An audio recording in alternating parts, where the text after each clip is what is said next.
Look, it's fantastic to welcome Amal to Liverpool today and really shed light on the plight of refugees, not only in the UK but throughout Europe. Last year, Amal did this wonderful trip travelling from Syria to the UK, and now she's acquainting herself with her new home, travelling throughout the UK. And today, she lands in Liverpool, and we're really looking forward to welcoming her. Liverpool is such an important kind of place in terms of the history of migration and emigration. They're stories that we tell in our museums, at the Maritime Museum and the Museum of Liverpool. So it's really, really nice for us to have Amal here as sort of representing that kind of modern story of people forced to migrate, and she represents those children in that situation. Of course, Liverpool has a long and proud tradition of welcoming people from all over the world to Liverpool with a really loving embrace. So I think Liverpool was a really obvious choice to come to. And of course, a lot of the cultural organisations, so ourselves, the Everyman and Playhouse, but also the Tate behind me, Museum of Liverpool, Unity Theatre, Solar Arts, had all engaged with the refugee community in different ways, making sure they felt welcome, making sure they felt supported. So it seemed like a really excellent project for us all to connect with. And given she is a 3.5 metre high puppet, a piece of visual art, it made sense for the cultural organisations to come together and welcome Amal to Liverpool. As well as visiting the Royal Albert Docks, where Amal will be engaging with some football, she will be looking at an archaeological dig. There'll be moments of poignancy as well, where she'll be reflecting on the city's history and the city's traditions, and also its links with the transatlantic slave trade, of course. So there'll be a lot of fun, but also a lot of poignancy in the visit. And then the real finale was that she met the Asylum Link Choir, so that was a real kind of moment for her to be able to see some of the asylum seekers and refugees in Liverpool performing, and she even had a little dance.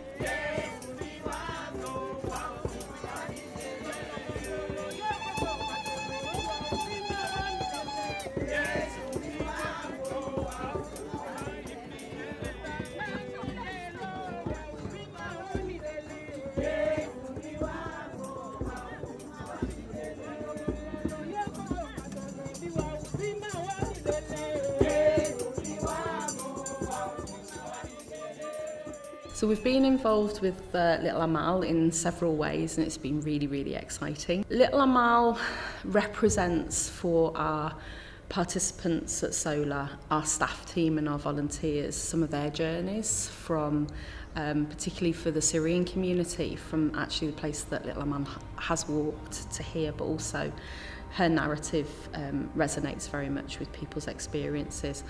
And our involvement has been that we run a family arts project with the Everyman and Playhouse with the Afghan community, and we've been linking with a local school in the area where the Afghan community who recently settled are living.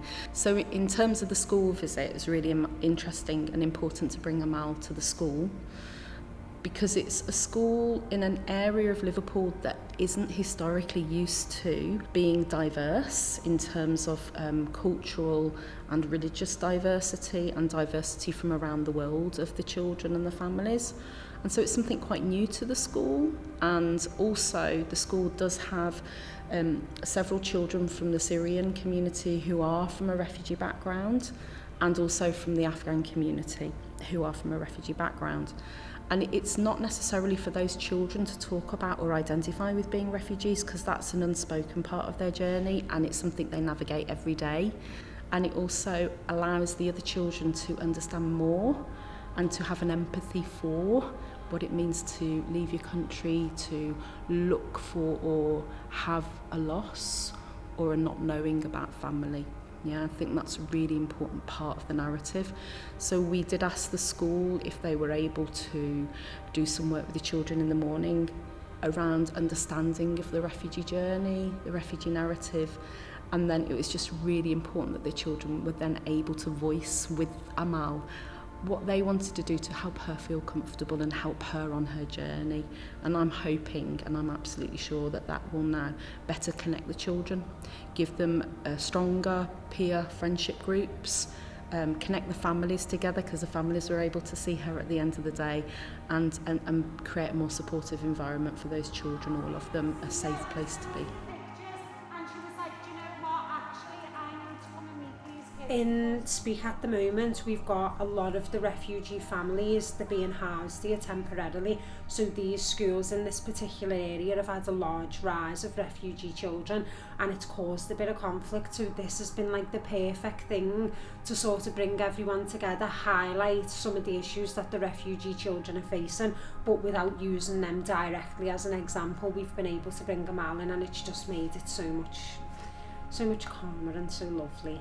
With what's going on in the world now, our city, we love to help anyway, but it's just important that we're highlighting it and we're educating the young people from as young as we can, so that it avoids any conflict, it avoids any sort of unnecessary dramas for the refugee families who are already up against it.